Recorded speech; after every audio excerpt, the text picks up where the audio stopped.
And we're live! Do you believe me? I think so. Yeah. I bet you it's too loud.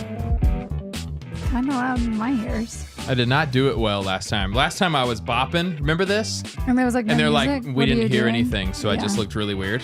I do remember that. We're here to have another Q&Trey and Jordan back by popular demand. That's a long song. I actually thought it was kind of short Really? I Yeah. thought that went on forever. compared to my expectations. I remember it being really long. How are you doing today? I'm good today. How are you? I've had a wonderful Sabbath so far. Very new covenant Sabbath because I'm in the digital world right now. My leg is stuck. Oh my gosh. I almost freaked out. The way I have this set up. There we go. It was very awkward. This is a very small table, although It is makes very I make it small. look big. This whole office, I make it look way larger than it really is. I know we've talked Dynamics are about this weird. all the time, but two things when people meet me. So one thing, every time I meet somebody, they are surprised at how tall I am. Mm-hmm. And I'm not tall. But so they just assume I'm like, You're not short either, though. Like, are you? no, I don't know what, I think I'm slightly above average. I was gonna say, What's what the is the average? average height? I don't know. I feel like hasn't it gone down? Hasn't the average height gotten shorter? I thought it's gone up. Oh, I have no idea. I'm I'm slightly, but like, because I was in the basketball world, so I'm like, I'm short because of in relation to like in relation to basketball. But like life, I'm like generally not really looking up to people Yeah, too much. yeah. Although Spencer I on was Sunday, literally just gonna say, unless you're standing next to Spencer, I didn't think I was that short until I looked you're at not. the video. He's just so tall. I don't think I recognized how tall he is until He is so tall. like we didn't even fit in the same frame. It was hilarious. Well, and it's even funnier. Like from my perspective, like I was sitting Spencer goes to our church. down below. Like, so you guys are on the stage. Oh, yeah. Standing. And I'm off the stage sitting. And so I'm already looking up at you guys. And then it's like to look at Spencer, you're like, you go a whole nother like head size up. He's so tall. I think he's like 6'3". I was wondering how tall he is. I don't know. He usually watches these. He'll answer. And if not, we'll ask him in 2 hours when we That's play true. pickleball with him. So they say I'm a little bit taller than they thought. Oh, yeah. Tim said that. Florida. Oh, Hunter. Yes. Nice. Yeah. And then the other thing is when they see this office, they're like, oh, this is a lot smaller than I we thought. think. Yeah, it's so weird how video dynamics or picture dynamics they're Yeah. not reality, guys. It's not reality. Yes. Nothing's reality. Not virtually. Okay. Do I sound weird? I thought Well, I feel like you did that on purpose. oh, okay. I don't know. Well, I'm here. This is what happens. I give I don't give nobody a heads up. Mm-hmm. I go live. I'm just waiting for the comments. So I'm making some YouTube. I'm kind of wasting time here. That's fine. Making some YouTube videos. And I realized, you know what encourages me more than views? Because like, okay, so I have a baseline. What is my baseline? Like I think, oh, that was kind of worth my time if I got this many views. What do you think the number count is? Oh, gosh. I don't know YouTube. See, that's hard. I am throwing out something that in a world I don't know. Yeah. So, views. 500. I don't know. Oh my gosh, babe. I had no idea. 500? I like never get that anymore. I don't, babe. I just told you.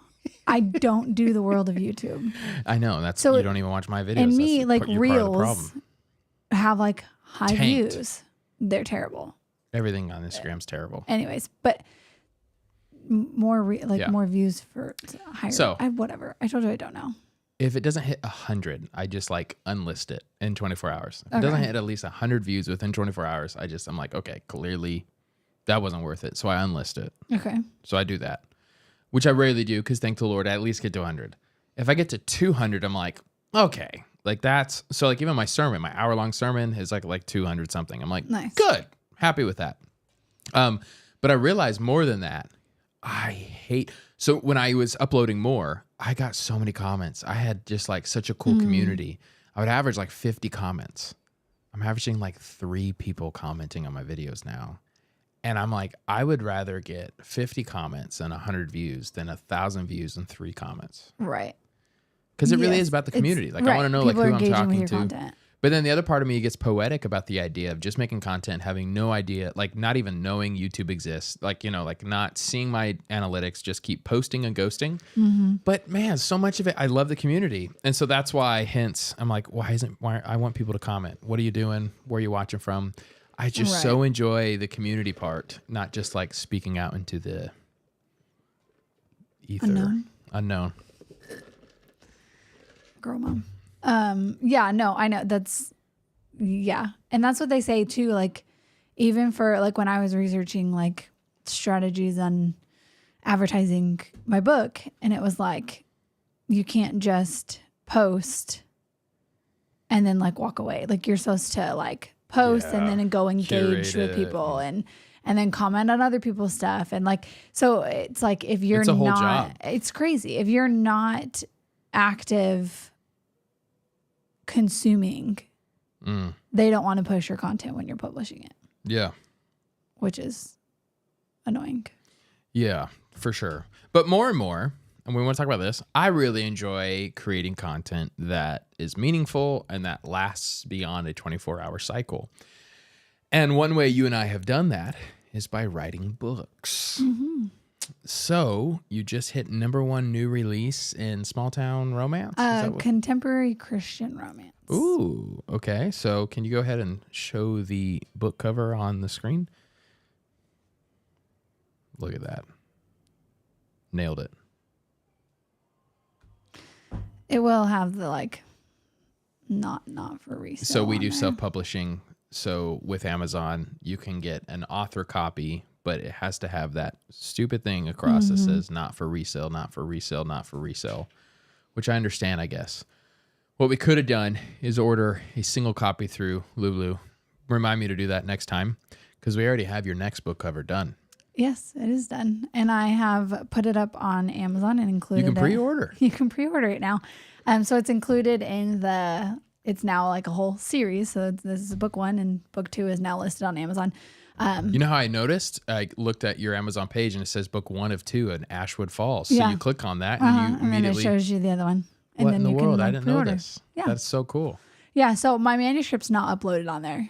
And it still allows you to do that. It. So I just click, like it gives you the option, like, do you want to upload something now? Or you can be like, no, I'll upload something before the deadline, which the deadline's like July 28th for my release day. And so I just put it out. I had to put like a thumbnail, and that's why I did like a book cover, and that's why I did the not cool one yet. It's just black because I haven't done a cover reveal. I think okay, because I was gonna say I feel like it's cool to be like, hey, here's the next impressive book cover. As soon as I release the cover on like my Instagram to my people of like, hey, here's book 2, then I'll switch it. I'll go in and edit the details on Amazon and throw it up there. So have you seen like a timeline somewhere that tells you when to do all these things? Not necessarily a timeline, but doing like the cover reveals and title reveals is like just a way to like drag out like the suspense and the hype. And so they'd say like if you're going to get it all set up on Amazon, not to put the cover up there, just to do it like a black background so that like it just creates like excitement, buzz, makes people come back and check. I feel like it's so fun that you and I, we have like a whole new world to talk about. Because when I was writing my book 2 years ago, that's crazy. 3 years ago, I wrote my first book. Mm-hmm. And I was posting about it, telling everybody about it. I think it's over here. Didn't I put it on my bookshelf? Yeah, it's right there. I can find it. Oh, there it is. On the bottom shelf. Called Slogans Are Broken. Never saw the light of day. I think I gave 1 copy to my grandma. And I'm glad I didn't release it. And then I come up with my second book like a year, September of 22. Mm-hmm. Was it exactly a year later? It's 24. So that's 2 years ago. Almost 2 years ago. It's only been 2. Okay, yeah, that makes sense. It's been like a year and a half. Coming up on 2 years, yeah. Wow. So I came up with that, and I feel like we were able to get a lot of stuff done for your book because I've kind of been through the ringer and kind of knew some of the KDP stuff, book cover design, all that kind of stuff. Absolutely. I think you knew exactly what to do, like on getting it on KDP. Like I had no idea what that looked like on the publishing end of it. So before I forget this, there's three gold nuggets from my last documentary that I don't think anybody noticed. Okay. And I want to be that kind of creator that doesn't say anything out loud about it, but people have to know. Okay. One's really weird. One's really lame. One's fine. The dumb one, okay, is I accidentally put the originals by Adam Grant, and I commented that it's a Spanish version. It was Portuguese. Oh my goodness. So all I How did you even find it? I just went to Google real quick, Adam Grant originals, images, found the first one, dragged it onto my timeline, boom. And it looks just like the same cover. Gotcha. It doesn't even say originals. It's like originates or whatever. Like, what in the world? But it said Adam Grant, obviously, the right way. So that's all I looked at. Kind of the same design, Adam Grant, that's the book. So I feel really silly, and I think that's kind of hilarious. That's mistake number one, kind of like, what do you call it, Easter egg? But not really. Yes, that's exactly what it is. Good Okay, job. so that's funny to me, and I did that. The next one, though, that I didn't know while I was editing, I just noticed it like 5 hours ago. What documentary number was it? Oh, man, I don't know. I put it on the front. I know. What time was the clock on the kitchen? Was it 4:39 or 38 or whatever that was? It was the same exact number. No way. And did it show it at the same time? Because that was like your opening. It showed it at the same time. That's amazing. Nobody commented. Nobody. Oh, I didn't noticed. catch it. It was documentary 4:38, and At I took a video at 4:38. That's so funny. Like that. That's the kind of stuff that was just cool. feels so cool. And it was. I had no idea when I was filming it. I never know what number documentary I'm on. Yeah. And I usually don't mention the number because I'm like, it's not that helpful. But sometimes I'm like, hey, that's good. Let me go back. So I just go to the playlist and go, what number am I on? I have done more than 4:38. I think I've deleted like up to 10 videos. But all that matters is there's 438 that you could watch. Gotcha. Did you know I privated the birth vlogs? I did not know that. Yeah, I don't know. I think in my old age, I'm becoming more private. And I'm like, Makes sense. that video was a little too public for me. So I'm glad that we have it. And thankfully it never went viral anyways. So yeah, I just kind of privated those. But those are documentaries, but I don't think those count on the number. But yeah, it was number 438, and I woke up and I showed the video That's at 438, and that was not planned at all. The last one, so minuscule. But I did two different shots where I'm like walking, and in each new camera angle, it kind of picks up where I had left off. So I matched those, which is fun to do. So it's 3 different shots, but I kind of look like I'm still walking across. But more than that, I do a time lapse of me doing the concrete, you know? Yeah. So there's 2 time lapse videos. Well, in the very last frame of the first time lapse, I'm like right here, okay, in the square. So in the second time lapse, I match them, even though it's a completely different angle. I'm in the same exact position. And you can look and point at me. And when that time lapse ends and the new time lapse begins, it's a new angle, but I am in the same exact spot at the same exact, like, crouching down working. That's funny.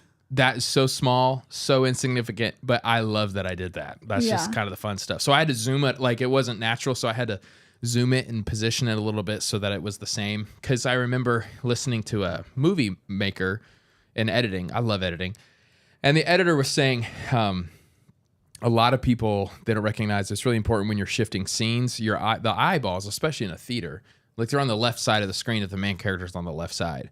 And sometimes the next shot, you need something on the left frame and then move them to the middle. Like it needs to, because Like the draw eyeballs, them you don't over. want to like have them feel like they're playing ping pong with their eyes the whole time. Yeah. So I incorporated that. I just had to say that before we talked more about your book. I was sense. pumped about that. No one commented about it. It's fine. Everything's fine today. I'm feeling good. Can you just leave a comment on there so I can? Sure.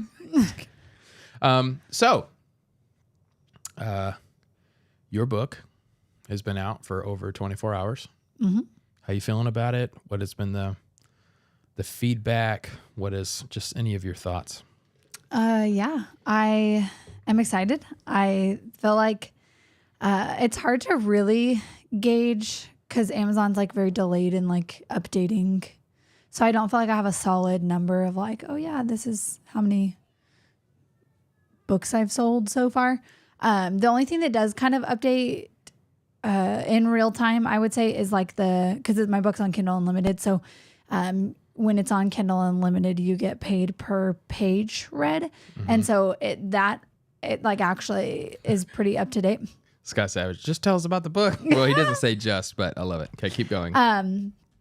And so that's been updating well, I felt like. And so my book, so for reference, my book is 254 pages. And I have like 1,300 Kindle Unlimited pages read. So that obviously could be someone reading it all the way through, all 252 pages, or it could be like a lot of people are like 50 pages into the book. I don't know, but that is like a high number and of I like remember pages read. The results being pretty delayed, like 3 days. You don't really have real results till 72 hours. So what you see now is real, but it could be even more. It could be more than that. Yeah. More Jordan, less today. More Jordan, less Trey, at least today. I'm messing up on reading comments, but Scott, you're funny. And true. You're correct. So keep going, Jordan. Yeah. But so anyway, so it's been hard to like judge, I felt like. But the biggest indicator that I've been able to like notice like gauge how my book is doing is Amazon's like sellers list. So they have like obviously the best sellers, and then they have like new releases. And so in the new releases category, my book just hit number 1 for the category that I'm writing in.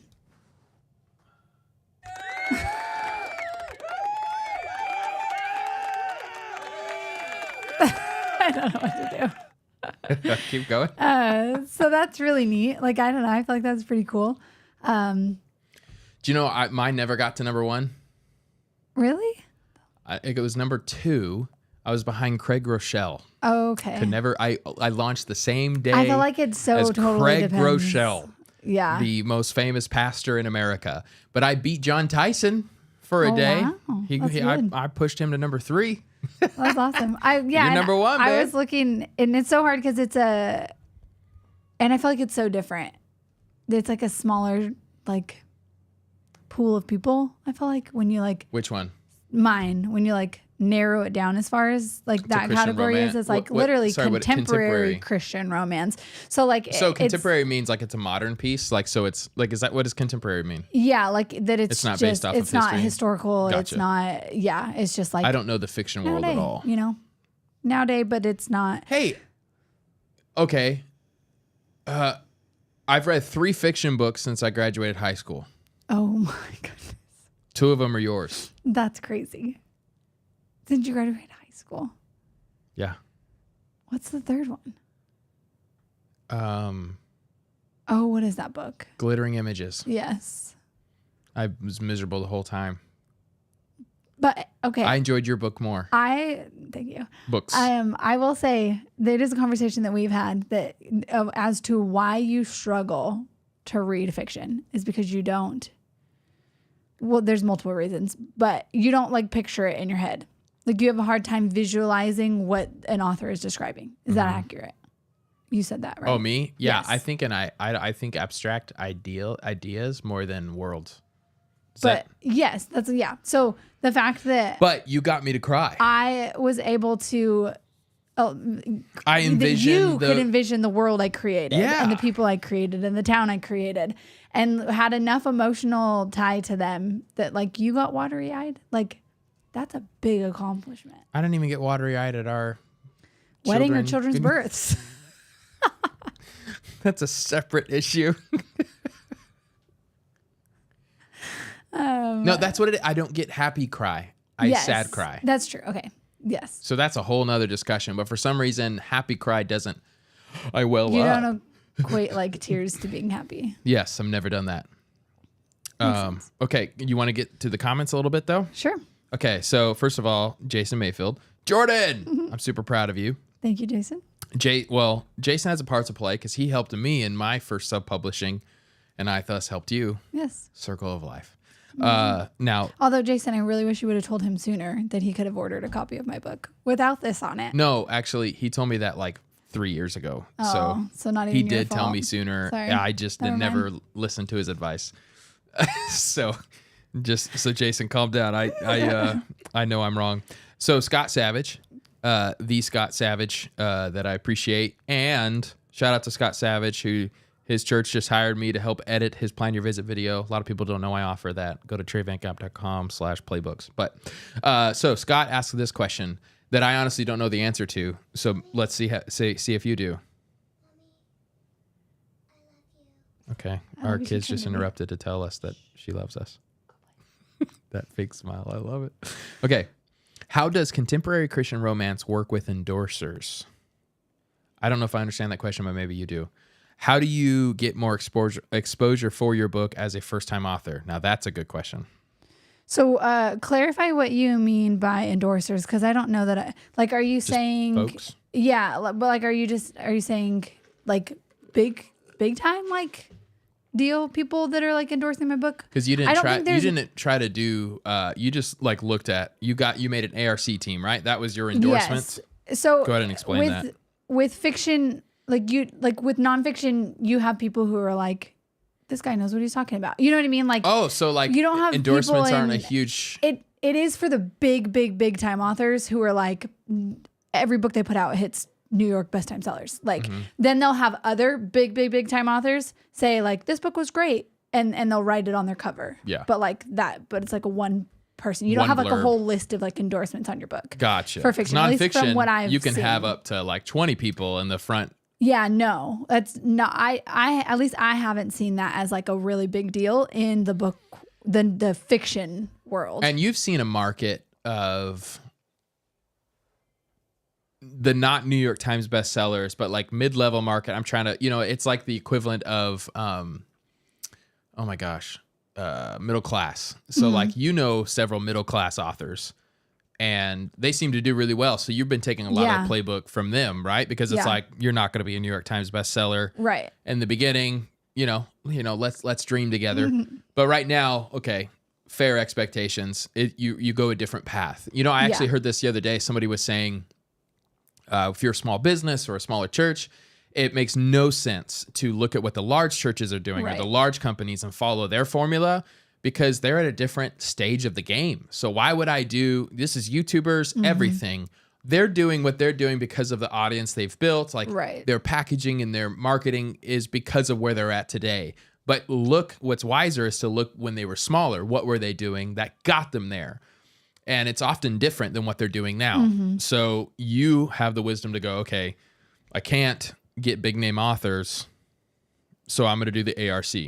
Yeah, so even big name authors do ARCs, but they do it like their publishing company does it for them, or they put their book on NetGalley, which I looked into doing, and it's like to put one title on there. It's like $300 and something. I don't know, whatever. Oh, $300? It's like $350 just to list your book on there. Well, I don't even like the process because you'd have to like read it through their website. And I finally figured out a way to awkwardly send it to my Kindle, and I just wasn't a fan. Yeah. That's what I did for Comer with his Practicing the Way book. Yeah. And I thought it was a bit of a struggle. I didn't love just the format of that whole website in general. Yeah. So I liked your method of like, hey, I'll send you the EPUB, right? Isn't it just an EPUB file? You download it to your Kindle, and then just with the hopes of you saying like, I'm going to leave a review. Right. And hopefully buy it when it releases. So I basically just put out, I created a form and put it at, I hacked the system. And did the whole like comment this word and I'll send you the link to fill out the form. Yeah. And instead of it being like an automated thing that you pay for, like I just went in and like sent it out every time I got the comment. So, and we're hoping you make enough money off of this one. Now we begin to do things a little more. Hire a more expensive editor, hire that robot that does it. But like we're kind of ground level organic growth. A lot of how we planted our church. It's not like we started with a huge budget. Right. Grassroots movement. You're in this for the long haul. Yeah. And I think a big part of this is you just enjoy writing so much. Right. It's not like this first book had to just kill it. You were saying the other day, their fourth book got picked up. Yeah. And now, she's a really popular author, and she self-published her first 3 in the series. And then the fourth book. So after the third book, she got picked up by a publisher and was like, okay, I'm going to re-put out your first 3, and then we're going to publish your fourth one in the series. And so she's done that, and it's coming out in Aren't you a little nervous with a publisher? You have a little less freedom. I am a little nervous about the potential of a publisher. I wonder if there's a difference, because I'm writing in the Christian genre. I wonder if there's a difference with Christian publishers versus like typical like fiction publishers. I don't know. I think, so let's, I Scott, didn't answer the other half of his Pastor question. Scott. Okay, but let me, and then we'll remind me. Okay. He says, with nonfiction, you can get more notoriety and exposure when big platform people endorse your book. And something Scott is a wizard at. He knows everybody, and he knows all the big names. So I know, and I'm excited for him. He's writing a book. When he writes that, he's going to have like really big names endorsing his book. But that's because Scott does the hard work of like community, and he roots for these people, and he reaches out to them, and like he's just such a people person.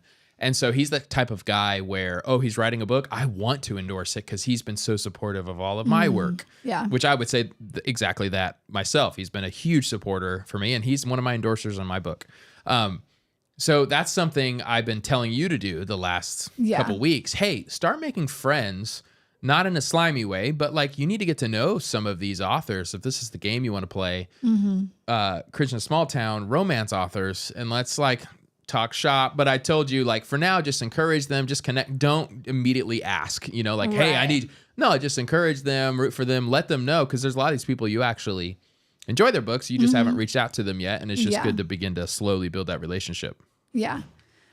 So to answer the other question, Scott, your other question about how do you even get more exposure for a book as a first time author? So that's what's kind of cool though about books and about like fiction specifically is like Bookstagram and Book Talk is like a huge thing right now. Like, and women are better at sharing about things than men. Well, and women are obviously my target audience, but they are also the readers. Like they are the ones who read the fiction books. Like, and so it's getting like, so I have done like TikToks, even though I don't go on, like I don't consume TikTok. I don't go on there to look at anything, but you're a geriatric millennial. I felt so called out by that post. Anyways, I didn't know you did that. Screenshot things, 100%. You can go on my photos, and it has a whole section for screenshots. And it's actually like, today I so screenshotted many. an audiobook because I'm like, I need to find where that You was don't in the wanna book. forget and it. I don't want to. Yeah, I'm telling you, that's what we do. I just did that. Okay.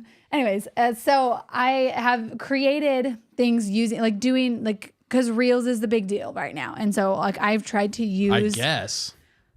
I mean, it's not great, but yeah, it's better than posting pictures. Like they're still pushing Reels more than they're pushing regular posts. I just feel like a lot of my friends and our church page and my page, it's just like the views have just plummeted. I think it is. It used to be everything. easy. Just make a video on a reel and boom, you at least get like 2,000 views. Now it's like for our church page, sometimes it could just be like 240. I'm like, what in the world? Right. I don't know. So I'm trying to like use trending audio. So you're saying a way to get exposure is using social media, using things like Reels, TikToks, to kind of just give little glimpses. And so you are doing you're not like, carbon copy, but you're seeing what other authors are doing, kind of the playbook they're using, and then kind of just using it in your own format. Yeah. And then the other thing that I am doing is I reached out to a couple like Bookstagrammers. So they like read and review books, or if that's another just, good like, job you publish can do. it.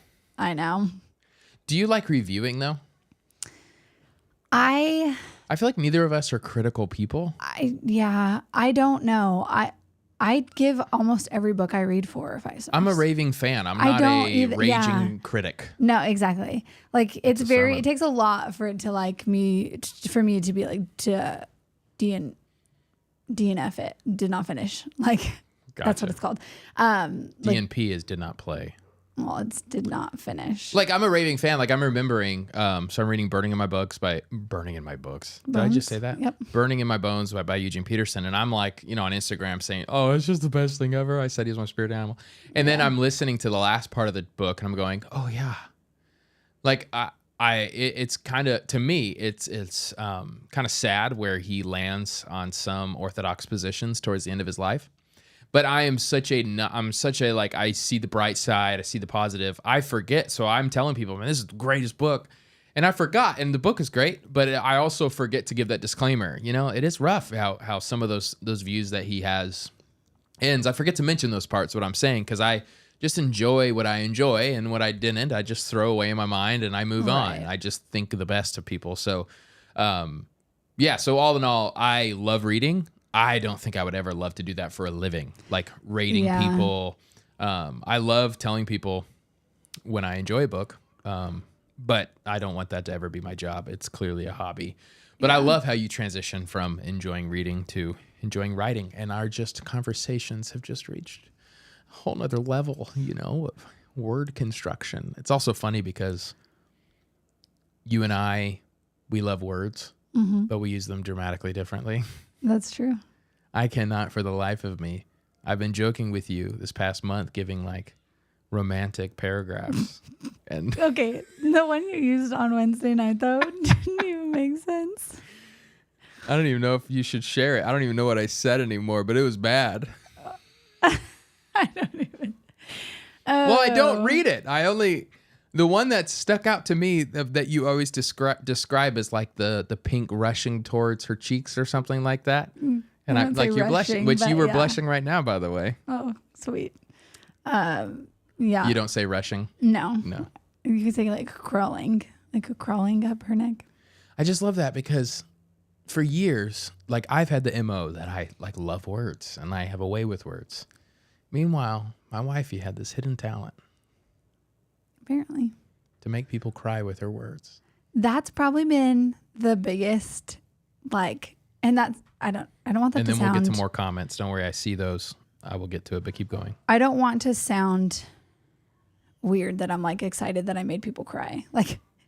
But that is really cool. Like it's all about emotion. The fact that you drew out an emotion. And it wasn't intentional. And I'll say that right now. So whoever has read my book or is going to read my book, there is a thing that happens here. There's a plot point in the book that was not my plan when I started writing.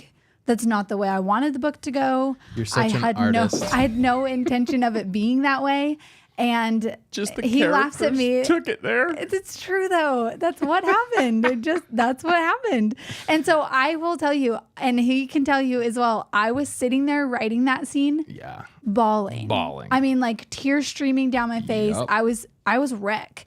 And so to know that obviously I feel that way about my characters because I created them. And so I have that connection with them. But to be able to create that connection for someone else, to feel that deeply with them, deeply enough that they cry actual tears. Well, and spent time with you, because no, don't touch.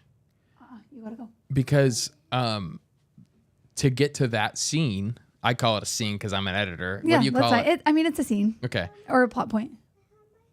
I'm sorry. That's, over halfway through the book. So they spent time with you, so it shows investment, which shows it was good enough for them to stay engaged.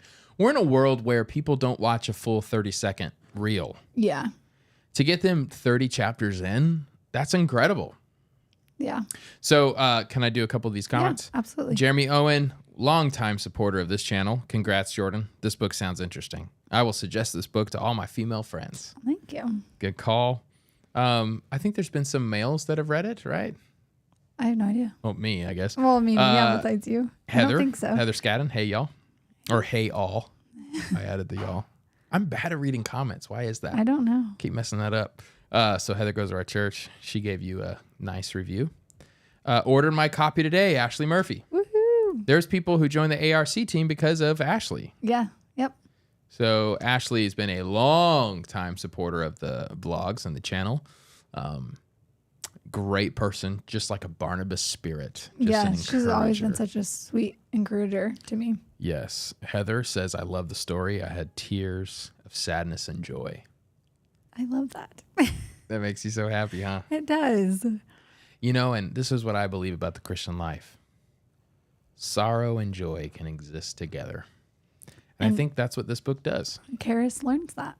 There's the whole thing where she talks about, She does. She has a line about that. She talks about how she equates it mourning and grieving to the weather, the mix between winter and spring. So I think that was your most artistic page. And I was like, oh my gosh, you went from a novelist. Is that what you'd be called? A novelist? Yeah.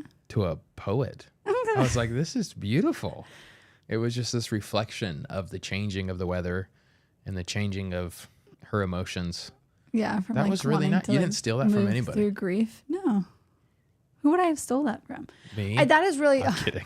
That I will say that is because I was such an avid reader, because I have read so many books. Because you milked a lot of cows, you churned your own butter. I was like very self-conscious about making sure that I wasn't stealing any like content. But again, it's so hard. It's like there's only so many stories are stories, right? Yes, like and if you're writing within a trope, it's like 9 times out of 10, like someone has probably written about this, and obviously you're writing it in a different way because you are different, and you kind of like my voice is going to come across differently. Did I move? Yeah, you're kind of up more, so I'm trying to get your head not cut off. But what do I sit back down? Whatever you want to do. I'm just explaining to the audience why I struggle busting over here. No matter what I do, it always kind of calls back. Yeah, so if you want to just slouch. Sorry. It's not good for your health, but it's good for the camera. Sorry, I was focused on that. That's okay. I think I was done. What was the last thing you said so I can... I was just saying it was... yeah, tropes are tropes. Yeah. So that's like the knock against Hallmark movies. Right. But people want Hallmark movies. But that's what they want. Like, it's a fun thing to make fun of, but they're going to keep coming back and watching the next one. Mm-hmm. And that's a lot of your genre, right? Yeah. The one I'm... So you're able to point out, like, when you're sharing with people what the book's about, there's like these phrases that point to, so you say like, he falls first. And tropes. They're called tropes. Tropes. Yeah. And it's funny because I've always grown up thinking like tropes is a bad word. Like, oh, that's a trope. Oh, really? Yeah. I don't know that I've ever used it until I started. When referring to like movies, like, oh, they're doing this trope, you know? Oh, okay. But I think it's more of like, again, the movie critic wanting something new. It's just basically, it's just a category, essentially. It's a category. So that like, because some people like some tropes better. Like some people like when the guy falls first and he's like pursuing her. Some like when the girl falls first. And so it's like, it's just a way to categorize. So like when someone's looking into your book and they're like, oh, I like stories that go like this, I'll read that. Here's another thing that's interesting. I feel like reading this, you're like so romantic, but you're not as romantic in real life. What? I'm more romantic than you are. That's not saying much. I don't know. Okay. Britt You're says, talking me. Hi, Britt. Hello, Britt. You're talking me. This is going to sound terrible. What 11 years into our marriage. But like, what was I? Okay, don't forget about year 1. What was I year 2 or 3? Was I romantic at all? I'm trying not to get in trouble, folks. I don't know. I don't know. I don't think that there are like overly romantic people and there are people that are just like, yeah. Yeah, I just kind of viewed you not as a romantic person. I can't write a non-romantic book. People won't like it. I know, but that's what's fun. I'm saying you clearly have that in you. I didn't know you did. I don't know what you mean. I guess it's not like in real life you were just like giving me sonnets of just your love and affection for me.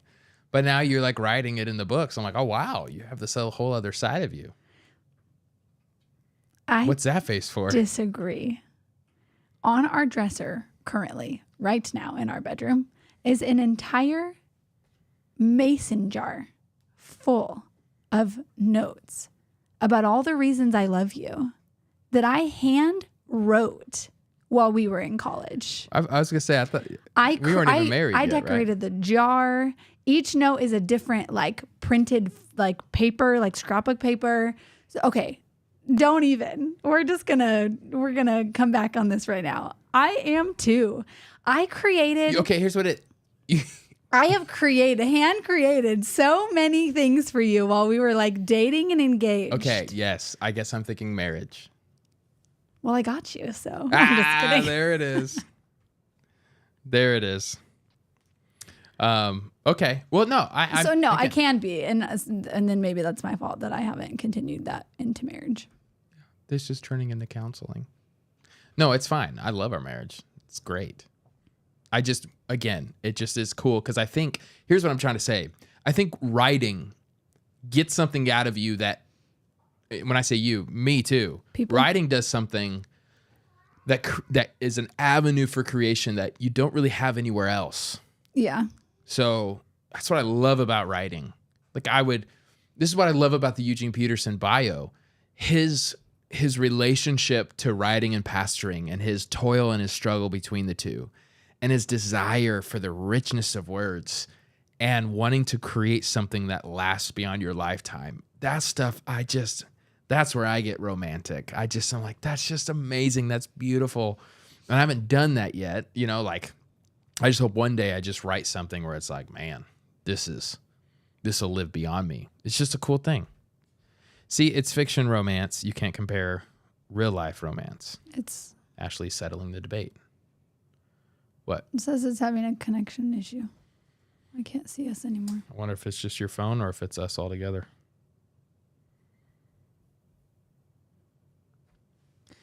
I don't know. But yes, I agree to Ashley's comment that it is. It's fake romance. It's not realistic. It's not real life. And that's why, and I think that's why people, I feel like it went out. That's why people who read this and set their expectations for their husband, for their boyfriend, for their future husband or boyfriend, if they're using this as their guideline, it's gonna fail. Like that's what they're gonna be underwhelmed. They're gonna be. It's unrealistic. They're watching us on TV. How did they do that? Somehow Faith figured that out. She should That's not be kinda on concerning. YouTube. Did I accidentally share it? Did I cast it? We have to figure that out. Is that what mine's connected? Yours is connecting, so it is working. That's hilarious. Just leave it. That's funny for them. Okay. Well, but now I can't see it. Okay. It doesn't matter, I guess. Yeah. When you're talking, it's on you. When I'm talking, it's on me. That's all you need to know. It'll still update the comments though. That's so cool that you got the podcast on the TV in here. Faith texts me. I didn't mean to. I don't know how that happened. That was my fear, like when you began to read this genre. Romance. Yeah. Like it's not that real I would life. hold you to an unrealistic standard. Yeah, like I think like and pastors say that's like an escapist behavior, like it's yeah, our kids are watching. But yeah, that it can be bad, you know? Yes, and I definitely think it begins can to create discontentment in your marriage. And so I get that critique and I think yours is earthy enough. You know, it's realistic. This your characters have flaws. Yeah. You know, like I don't like the ones where it's like, man, this man was just perfect. If only my husband can be like him. Right. It's like, okay. Like that's not helping any of us. I think some chick flicks are like that when it's like, this is so dumb. For sure. Jordan, what are you most proud of in this book? See, Scott is just guiding this conversation so much better. Scott, you need to have your own podcast. I've been saying that for years. It was so fun when he came over. We just hit it off. Yeah. My dad had mentioned, he goes, you guys are just so smart. He goes, you guys never stop talking. And there's so many books you've read. He goes, like, I was blown away. Scott's great. I feel like there's so many similarities. Anyways, I just complimenting Scott. But now back, because he's going to say more Jordan, less Trey. What are you most proud of in this book? Oh man, that's a good question.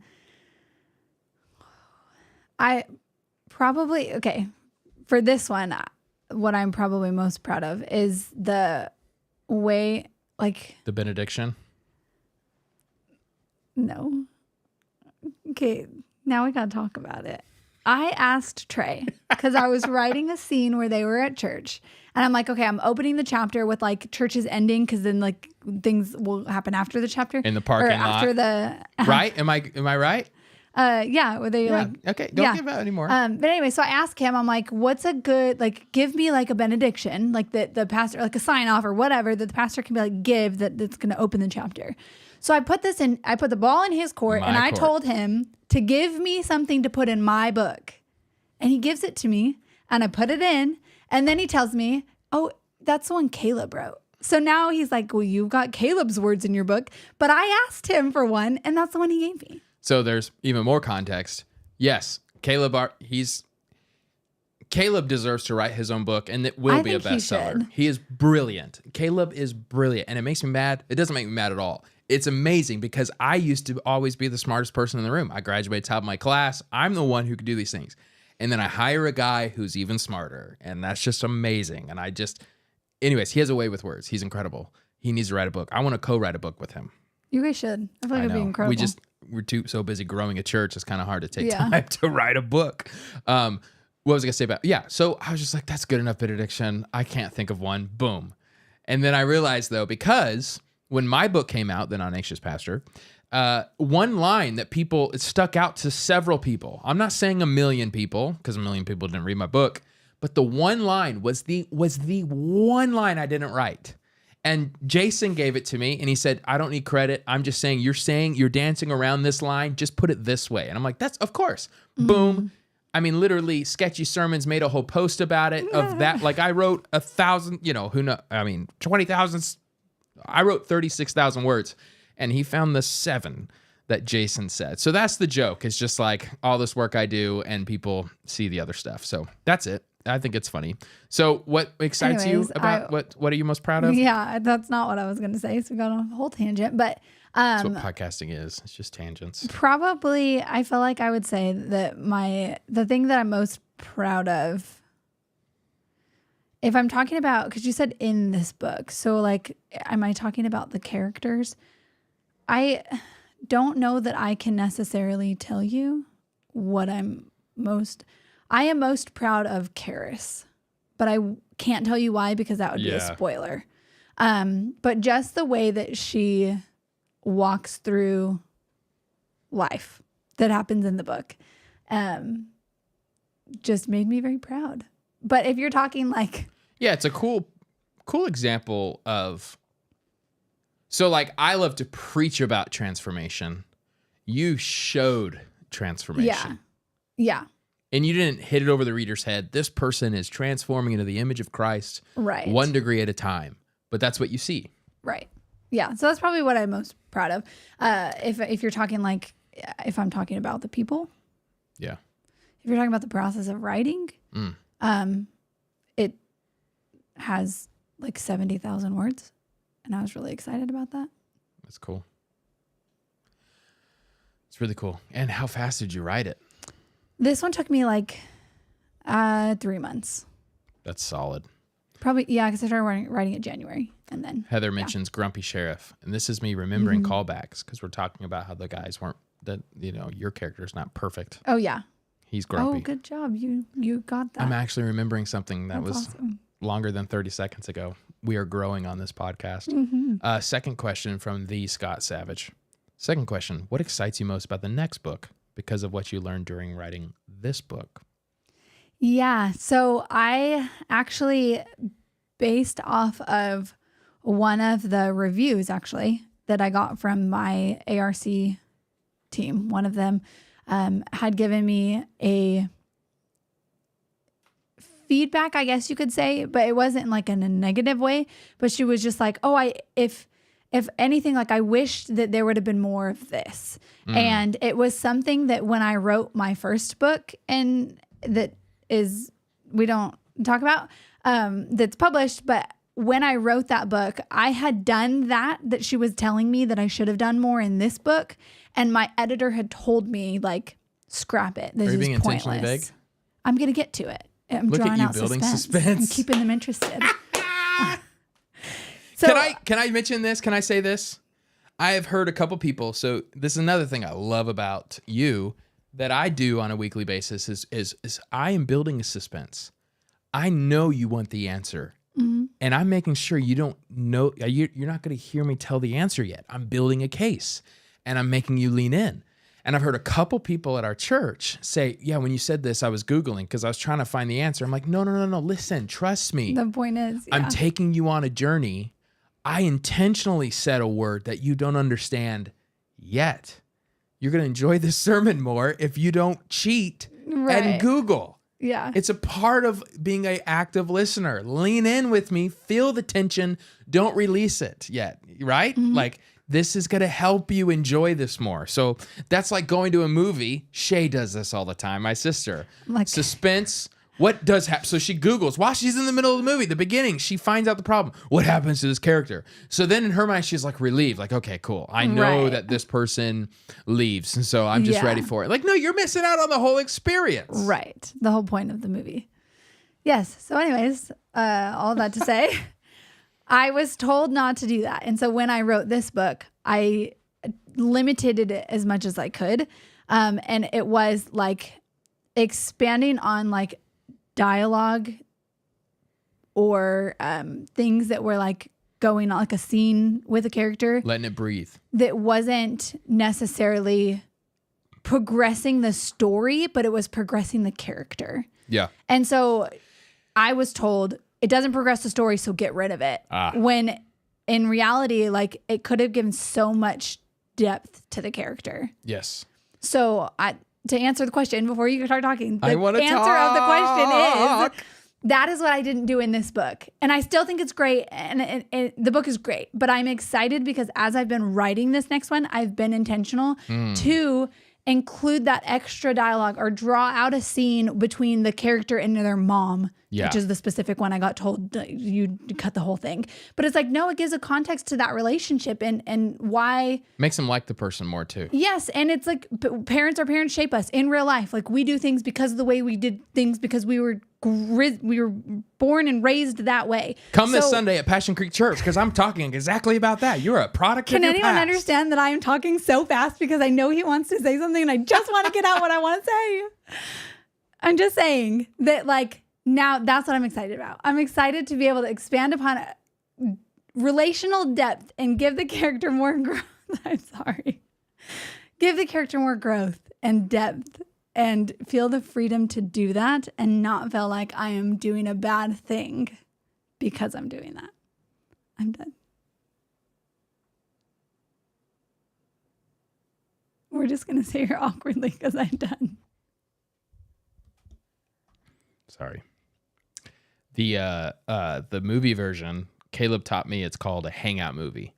So some movies do that where you're just spending time with the character and you're kind of like, what's the point of this? And it's kind of like, we're just hanging out. So one example is Quentin Tarantino's Once Upon a Time in Hollywood. There's like a 10 to 15 minute scene of Brad Pitt and his dog in a trailer. And it's like really long.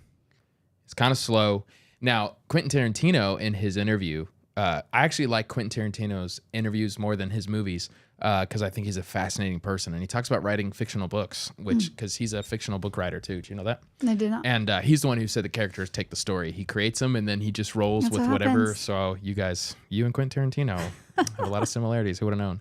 But it's this whole idea that like, yeah, so Tarantino says, look, you're enjoying the movie. Like that movie is like 3 hours. Like, oh, why do we got to rush this scene? But that long 10 minutes does reveal one thing about this character that's going to help later on, you know? Right. So that's always interesting. And again, knowing your genre, like, again, I'm thinking Christmas time. If the movie's good, let's keep it rolling. I like this like happy small town. Like, yeah, I want to keep hearing about Rose and Ruth and their little small town gossip, you know? Yeah. So that's a little plug. Yeah. So my golden nuggets for my book is my kids are in. Well, that leads to this question. Okay. Well, first of all, look at Zach Paulson's profile. It's my Jesus is Better hoodie. Yeah. So cool that you wrote a book. My wife just bought a copy. Yay. I'm curious if there are any characters in the book that were directly inspired by anyone in your life. Not necessarily as the character as a whole. I will say the name for my main character, Karis, came from Faith's middle name. And so But you weren't thinking this is Faith's characteristics. I didn't know, but yeah, so it's not like Faith, and she is a pastor's daughter, so I get how that could look like, oh yeah, but let me tell you, I really don't hope anything happens in real life that happened in this book. Amen. But yeah, so it was not like, oh, this is a person.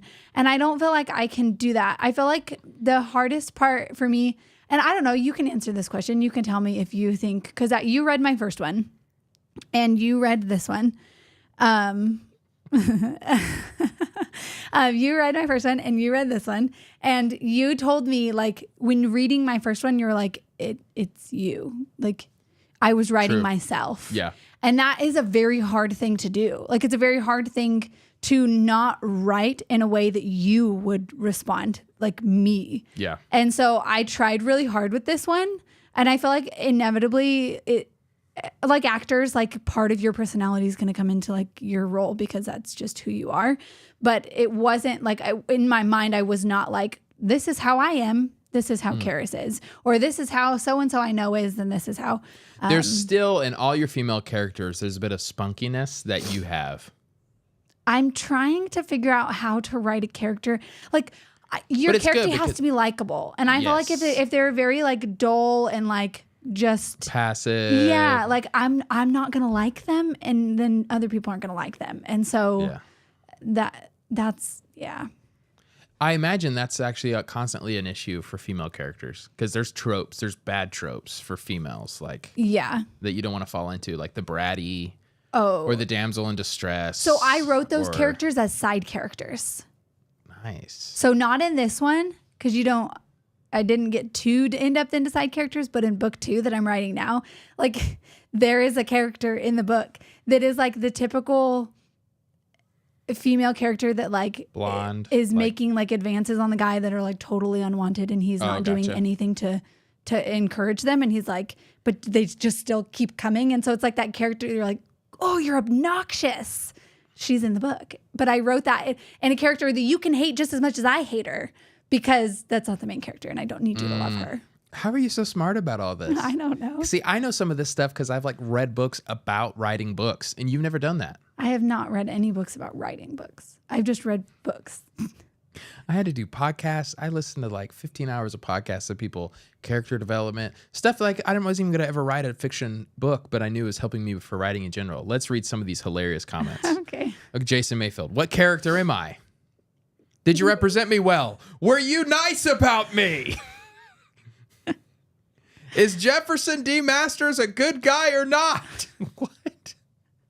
That's his initials. Oh, okay. I was like, what in the world? I don't even know who that is. So is there even a remote Jason? You know Jason enough. Is there a Jason type character? I would like to say no. There is not a Jason. There's only a few of you out there, Jason. Those are hard to write about. Jordan, you are a saint for fighting Trey for Mike time on this live. Scott Savage.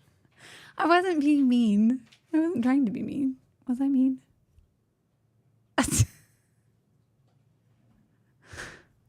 No, you weren't being mean. Zach Paulson, laughing face. Nice. I don't know what to call it. That's the like laughing, like like laugh out loud laughing face. That's like a good laugh. How dare you leave out Jason Mayfield? Well, we have a couple friends where I would sometimes joke with her and be like, "Oh, this friend." There's like a few traits, and you're like, "Nope, wasn't who I was thinking of."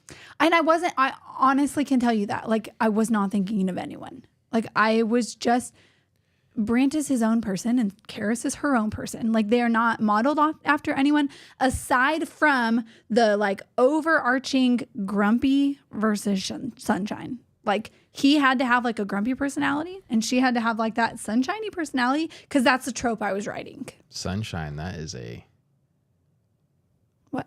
Easter egg for your other book. It is. If you find that. That's true. Not in the title, but that's a nickname. Gosh, you're just giving way too much away. Goodness gracious. Maybe in the next book, Jason. So, Jason, is he going to be in the next one? Can I ask you a question, Jason? And you can respond on there. He's if you gone, probably. were, well, then if he's not, he can answer. If you were a character being written to a book, what would your character be described as? Like, what would you, like, you're not a grumpy, you know, like, what is your character? Anyways, keep going. I feel like answering that for him, but maybe I shouldn't. Okay. If I was what are my tropes? Yeah, that's such an interesting question. Okay, so Jason said, in your next book, I want there to be a character who talks to the male love interest on the phone, but they're never together. That's me, Jason. We talk every week, but we never see each other. We see each other once, but we call each other weekly. Yeah. So that's his character. That's funny. He says you answer it. So what character would he be? Trey, answer. So Jason is the hype man for your the main character who is lacking security to go and be a man for this woman. He is like, you got this. He's the challenger and the encourager. He's the cheerleader. And this man, what do you call it? The love, what? It's called an MCC. The MCC. Male main character. Male main character. MMC then. MMC. Male main character. Whatever. The MMC finally gets enough courage to go ask the girl because of this Jason character. Got it. Okay. So I don't have that. Describe me now. Friendship test is what he said. Jason had a phone call with me last week that after hanging up, I feel like I could run through a wall. Like just got you so pumped. I was ready. Yeah. I wanted to go play a football game. That's who Jason is. Nice. So I don't He have also that can yet. There's a lot of other parts about him. He can be just say it in your face, abrasive. So I have a character. So it's one of He's an 8. right. He's one of Brant's brothers. Can I just say one more of what he said? Yeah. Uh-oh. He said, that's incredible. I was just going to say exceptionally attractive and intimidating. Oh, it only makes sense if you know him. Keep going. It's one of Brant's brothers, but he's the brother that's like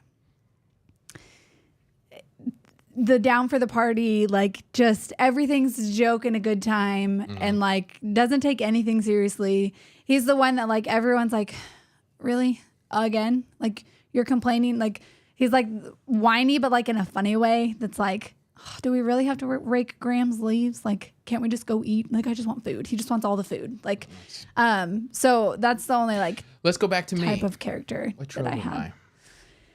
Yeah, because you're not grumpy. But I wouldn't call you a sunshine character either. I'm not pretty. No, that's not sunshine. Sunshine is like never worries about anything. Oh, like yeah. doesn't have anxiety. Like woo, everything's cool. Like just super like finds the absolute positive in everything in every situation all the time. That's a sunshine character. Okay. So it's like KJ Kennel has some sunshine vibes. Yes, I would write him as a sunshine character for sure. But you're not like a grumpy, like you grunt and like Your character is literally grunt? that grunt in response. No, that's not grunting. That's growling. Oh. That's just like This is why I don't read fiction. I don't know what I'm reading. like I'm reading these characters going, and I'm like, this is a weird story. I'm out. that's growling, and that happens when they're angry. Sometimes that can be described. It As happens when I try to tie my shoes. grunt is like in response to like someone's talking to you, but you don't even like. You're not even gonna like dignify. I'm not it with a sunshine. response. I'm not grumpy. I'm not like. You're in between. You're What in the a middle. lame. So I'm a lame main. I can't be a No. male main character. That's not true. You are. More Jordan, less Trey. Okay. Nobody said that, but Oh, I'm feeling it. Views are dropping. was there another question that we didn't answer? I don't think so. Did you see one that I didn't see? I don't know. I haven't been looking at them. You've Nope. been reading Jason comments. hijacked the. Thankfully, he always helps me with content. no, that we answered that. Yeah. All right. So Oh, I was gonna say that. So Faith got her middle name. So then I was like, oh, I feel like I need to add good the call. other girls' middle names in. And again, they're not like directed after their like personalities, but just the fact that their names are in there. And so in the second book that I'm writing right now, there is a character and her name is Ruth, and she is, so that's Selah's middle name. And she is the like one of the old ladies in the sewing circle that's like the town has a sewing circle of ladies who get together, and basically they just like get together and like gossip and like want to be in everyone's business and meddle, like typical like small town old ladies. That's what they do. And so she is like always comes into the bakery and is like trying to like get the gossip and like know what's happening. And so that is that character, and her name is Ruth. And I wrote made her name Ruth specifically because That's Sayla's middle name. And in book 3, there'll be another one that gets introduced, and her name will be Rose. So how many books do you have planned out? 5. In Ashwood Falls? Yes. And can I give away I think you can already see that. There's a theme. Yeah, go ahead. So your first book is Whisk Me Away. Mm-hmm. Second book is Carry Me Away, which I haven't publicly stated that, but if you're searching through Amazon, you will see that it's now on there for pre-order. And I'll show you the front cover that I made. And Trey did design this cover too. I'm kidding. I'm not going to show him. Oh, I don't care. Your new Carry Me Away? So if they're quick enough, they can see it. I actually don't know if I have it. When did I make this for you? I don't know. Get down, Nala. It was like last week. Maybe it's just on my computer, so you're lucky. I was about to give it away. I think this next book cover looks a little bit better. I don't know. They're both great. I mean, they're very similar, which is kind of the point. They're very similar. Yes, they're very similar. But I like the way the characters are situated because it's like a funny tie-in. But yeah. So. But anyway, so I don't have the title. So I have the title for book 1 and obviously for book 2, Carry Me Away. But I don't have the title for book 3, 4, or 5. But I have the characters and the like general, like these characters are going to have like this type of personality. Mm-hmm. And these are their jobs. Like, so this is what they're going to do. Fun. So I have that like Heather is so excited. Laid out. Yeah, Heather very much encouraged you. Yes, Heather was fantastic in the ARC process. Yeah. Advanced reader copy is what that means for us men who have no idea what this whole world is. Yeah. Ashley Murphy has a good question. I know we've mentioned it in the past, but I have realized it's good to be leaders or repeaters. And I think we've only mentioned it to a few people. So tell us how you got to this point of writing this book. Like, did you ever see yourself as a writer? Yeah, I never saw myself as a writer. I never thought I would write a book.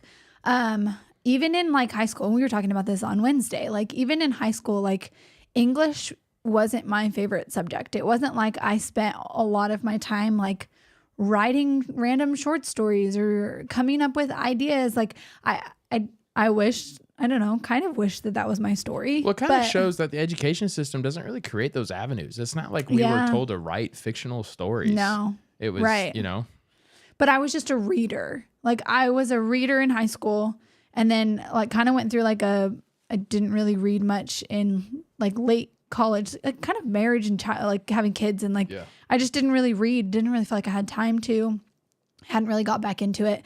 And then in the beginning of 2021 is when I got back into reading. And in the span of from 2021 to 2020, you read 10,000 books. Like the beginning of 23, I had read 320 books in 2 years. We never talk. She just reads. That's not fair. I don't watch TV. I used to, and you can say this. I used to have shows that we don't have shows. Reoccurring shows. No, but I used to have my own. Right. I used to have like 7 of my own shows that I watched. This that were is like, much healthier. This is a new episode coming out this week, and it's like I've got to watch all these shows. So I don't do that. Like they're still putting the shows out. I think I don't know, but like I read instead. Like free time that I would normally be like watching or scrolling social media has transformed into time that I spend reading. True. And I feel like those are healthier habits. It can still be a bit escapist behavior where it's like, okay, you need to, like I've had let's put the book down, let's go outside and smell the roses. The roses. Uh-huh. Totally. And me with YouTube. Like that's my kryptonite for sure. So all that to say, I still haven't even really answered the question. Oh gosh. I'm getting there. Suspense. I'm a talker. I've become a writer, babe. I use my words. So I went through this process of reading so many books, and a lot of the 90% of them in the like romance genre, like different types of romance. Yeah. But we were literally driving in the car, and I was telling Trey, it was June of 23. You even know like the end of June of 23. And I was telling Trey about how I was like frustrated with the like what was happening in the story and the plot line at the 70% mark, and like the characters weren't doing, whatever. And he looked at me and he was like, you realize you're evaluating the story for like the plot points and the like how the structure of the story. Like you're not just reading to enjoy, you're reading and you're understanding the flow of a story and the way that it should be written. And I was like, like I don't know. I didn't really understand that. It didn't register to me. And he was like, do you think, because you've read so many, do you think you could write your own? And I immediately said, no, absolutely not. Like, I don't see myself as a writer. I don't think I'm good at writing. And I think probably part of that stemmed from I'm not a good speller and I'm not a grammar nerd. Right. Like, I'm not really, like, no idea where commas go. I'm sorry. I don't know. I don't even know the types of commas, because there's types of commas, ones would like go before you say and after. I don't know. I'm not good at that. And so in my mind, because I'm not good at that and I'm not good at spelling, I was like, I could never write. And so, but he got me thinking. So he did that and he got me thinking. And then it was like 2 weeks later that I was like, hey, and I remember where we were. We were literally floating in your mom and dad's pool. And I was like, and I like told you like an overview description of a book. And I was like, does that sound interesting to you? Not telling you that it was my idea. And he was like, wow, yeah, that's really interesting. And I was like, okay, that was my idea. And he was like, you thought of that in a week? And so then I wrote it. And so then here we are today. So long answer to say all, like, no, I never thought I'd be a writer. I never thought I could. It was all Trey.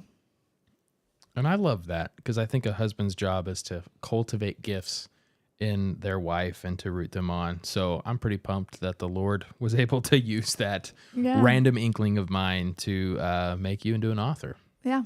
So that's fun. Pretty neat. Jason says, I really do think this is an important endeavor. The need for clean entertainment in every space is a need for the culture, but especially for the church. Yeah. Zachary Paulson says, I second what Jason said. 100. He also asks, how long did it take you to write the book? You've answered 3 months, right? Yeah. But you haven't answered this next question yet. And did you experience a lot of writer's block? No. I would say no. No, not really. I feel like there were moments where like words, like there were days where words were flowing a lot easier, and then other days that were like, it's just not coming to me. But there was never like a block of time, like multiple days in a row, or super cool that I like had no idea what to do or what to write. What a gift. Isn't that fun? Just to like do something, and like my favorite weeks are when I'm writing a sermon and I don't have writer's block. I mean, It just flows. It's just so fulfilling. I feel it in my mouth. I don't know, you think that's funny. I don't understand that phrase, but I don't know how to describe it. It's like honey on your lips. Like it's just like anyways, like a lot of people call it flow. You know, like getting into your flow. Writing my book, I hit that flow and it was so fun. Mm-hmm. Really enjoyed that. So that's really cool. Have you ever written anything and then just completely deleted it later? Yes, I have. So I have, and it's typically on the days where I'm not like, words are not flowing easily and I'm trying to force it. And so I'm like throwing stuff out there, and then I'm like rereading and I'm like, this is terrible and I hate it. And so I'll delete it. And there are some times where I write something that I'm like, oh, I feel like this is good, and I did this with the book that I'm writing, book 2 right now. I feel like this is really good, but it's not supposed to happen at this point of the story. Right. And so I took it, save for later, and I put it in the graveyard. And so it's like, it sits there in its own little document of all the things, and then I can pull it and throw it in the manuscript when I feel like it needs to be there. And I do that for preaching, where I begin to start to add a new document, and I'm like, I don't think I'll use, like, even I might not use this, but this is good, so I'm going to save it. Maybe I'll find a spot for it. Maybe down the road I can just dig it back up. So that's good. I love how you're always thinking through where am I at in the story? How's the suspense going along? And again, it's just amazing that you weren't classically trained to do these things, but you've picked up on it. Do you have, so like, again, most of my advice is from nonfiction writers, although I think this one's from a fiction writer, Stephen King, who's like, fiction. Yeah. Huge thriller. He says like he has to write 1,000 words a day, no matter what. even if he'll just throw it away at the end of the day, like to begin his day, he can't leave his office. Like he can't like do anything fun, eat lunch, breakfast, anything until he's written 1,000 words. Have you found that to be like a good practice for you? No, I don't think so. Because I feel like it frustrates me if I write something and then have to throw it away and feel like it was useless. Because in nonfiction, the advice is you have to throw stuff away. So you have to kill your darlings. And when you finally have the freedom to kill your darlings, now you're a great author. Because a lot of people leave stuff in because it feels good to them, even though like, yeah, this might not really contribute. This might not really be a great point, but I just think this is so fun, or this means a lot to me. Yeah. And so like your intuition, it's hard because I actually think my book, I changed the intro, and more I wish I didn't. But I listened to the advice of 3 or 4 people, and I wish I had just said, no, that's not the route I'm going, but it is what it is. And I feel like that is where fiction differs from nonfiction. I bet you, though, like there's wisdom in fiction to go, you know what, this whole scene, you need to scrap it and get over yourself. This Probably, absolutely. Yes. But like we were talking and you're like, delete 10%. 10% of your... Yeah. Go back and delete 10% of what you wrote. And I feel like it depends too on your word count. So for word the type counts, of person you are. Like if you're a long-winded person, that's really good advice. Right. For word count for fiction, if you are below 50,000 words, it's not even considered a novel. It's a novella. Like it's a little short story. Like, so if you're only have 50,000 words, like you're not going to go scrap 10% of it unless it's not good. Yeah. Like unless the content's not good. Yeah. Now if you've got 100,000 words, 120,000 words, then you're like, oh, okay, I could stand to lose 20,000 of them, so I felt like it depends on that. I just imagine that's the hard part of having a publisher is that you will inevitably have conversations like, hey, they want you to get rid of this whole chapter. Are you willing? Right. But then it's like, Faith is asking, you're selling more things. are you almost done with the podcast? I think we should be. Like a publisher obviously gets you more sales and you look more Yeah. I think you're at a solidified point in your emotional maturity, though, where you receive feedback. And yeah, like I had someone give me feedback for the ARCs, that was like, this is fantastic. If I could make one criticism, it would be this. And it was that big of a deal, but here it was.